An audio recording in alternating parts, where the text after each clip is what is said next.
Long, long ago, in the sandy land of Egypt, lived a kind and humble man named Moses. One quiet day, God gave Moses a very important mission to help the Israelites become free again. Moses felt a little scared. After all, speaking to a powerful king was not easy. But he trusted God and bravely went to meet Pharaoh, the ruler of Egypt. "Please let my people go." But Pharaoh shook his head and said, "No." And so, amazing things began to happen across Egypt. One morning, Moses lifted his staff over the great river, and suddenly, whoosh! The water turned red. Fish splashed, people gasped, and no one could drink the water.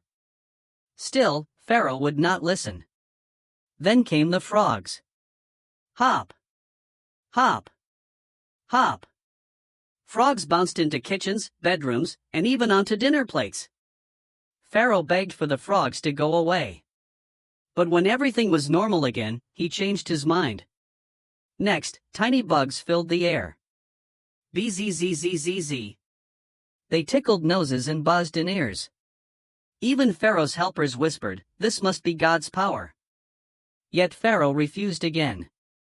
Soon, swarms of flies covered the land, and after that, many animals became very sick. But something surprising happened: the Israelites' animals stayed safe. Pharaoh saw this, but his heart remained hard. Then one afternoon, dark clouds rolled across the sky. Boom! Thunder roared. Crash! Hail fell down, breaking trees and flattening crops. "I'm sorry," Pharaoh cried during the storm. But once the sky cleared, he forgot his promise. Before long, a huge cloud appeared, but it wasn't rain. It was locusts. Millions of crunchy, munching insects gobbled up every green leaf until nothing was left. Still, Pharaoh said no.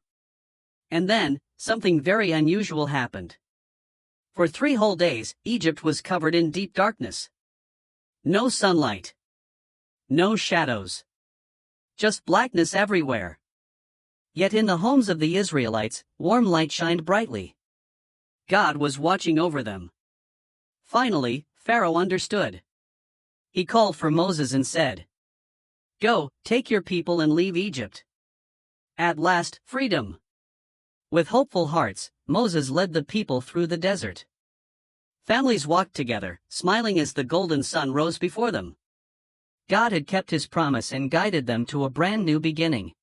And when we bravely do what is right, good things can happen. Because just like Moses learned, we are never alone.